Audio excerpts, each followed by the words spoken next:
Chapter 14. Inside Nick. On the outside, Nick was still Nick, but inside, it was different. Oh, sure, he still had a lot of great ideas, but now they scared him a little. For instance, Nick learned in social studies class that people who buy stuff are called consumers. If consumers stop buying, stores and shops and restaurants go out of business. Then boom, a new idea hit him.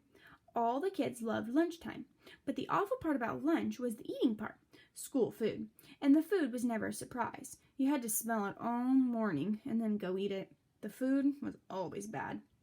Well, thought Nick, the school cafeteria is sort of a restaurant, isn't it? And the students are the consumers, right? And we don't really have to buy our lunches there, do we? Nick could see it all. He would get all the kids to bring their lunches from home every day until the ladies who made the lunches cooked better food. He was sure those women didn't cook food like that for their own families. The kids who were the consumers with $1.35 in their pockets, and until the food was better, that's where their money would stay. Great idea. Nick was sure it would work, and he got all excited about it. But then Nick remembered what had happened with Frindle. It stopped him cold. He was sure that if all the kids stopped buying lunch, sooner or later someone would figure out that it was all Nick Allen's idea. He would get in trouble. People would write about it in the newspaper. The principal would call his parents. Anything could happen. So for the first time in his life, Nick kept a good idea to himself. He never even told John or Chris. And that changed Nick. His mom was the first to notice.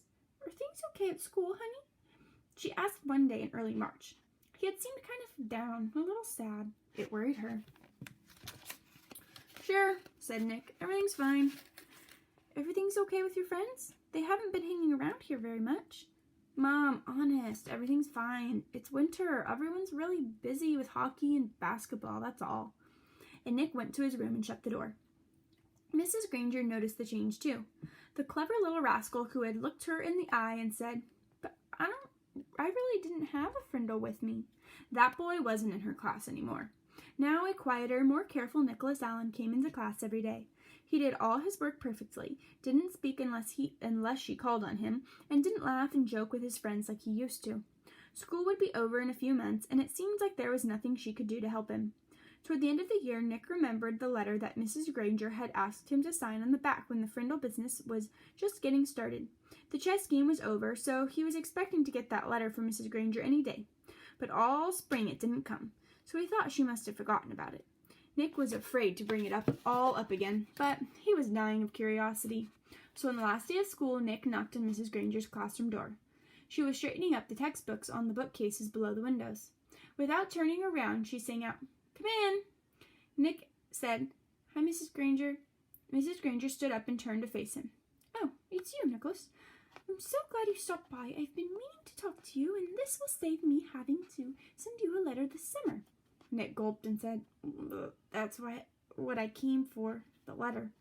Mrs. Granger looked puzzled for half a second, and then she said, "Oh, that letter." Then she paused. "You will recall, Nicholas, that I said I would send you that letter when all this was over, and it's not over." "It's not?" Nick tilted his head to one side and asked, "When will it be over?" Mrs. Granger smiled and said, "Oh, believe me, Nicholas, you'll know when it's over. I wanted to talk to you about something else." She walked across the room and stood about 2 feet from him. Nick had grown during the year, and their eyes were almost on the same level. Nick noticed that the eyes were softer, but just as powerful. "I've noticed that you've been very quiet for the past few months. You know, Nicholas, you didn't do anything wrong this year. I know a lot of things happened, and lots of things were said, and you must have had some difficult days here and there, but your idea was a good idea, and I have been very proud of the way you behaved, most of the time." Nick was embarrassed, but Mrs. Granger kept on talking. "And Nicholas, you have great things to do in this life. I'm absolutely sure you do, and you mustn't let a few hard days trick you into climbing up." Then Mrs. Granger reached out and shook Nick's hand and looked him in the face. Her eyes were turned up brighter than Nick had ever seen them before. She said, "Nicholas Allen, I have enjoyed having you as a student. Now you go out there and have a wonderful summer, and I expect to hear remarkable things about you, young man." Mrs. Granger watched Nick start to leave, but before he got to the door, he turned and said, Thanks, Miss Granger. You have a great summer, too. Then he grinned and said, and don't forget to buy some new Frindles for next year. Thanks to his little talk with Mrs. Granger, along with a healthy dose of summer vacation, Nick made a full recovery. He was proud that he had made up a new word, and he enjoyed thinking about all the commotion it had stirred up.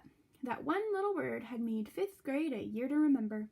Before he started 6th grade, Nick was Nick again, and all through junior high and high school and college, he proved it. For example, 2 years later, all the school cafeterias in town were serving delicious food at least 4 days a week, all because of Nick the consumer.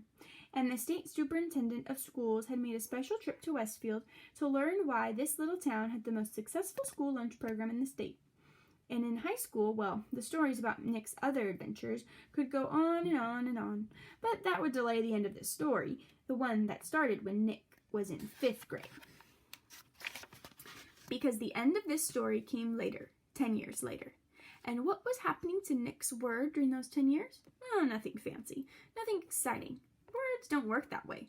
Words either get used or they don't, and Frindle was being used more and more.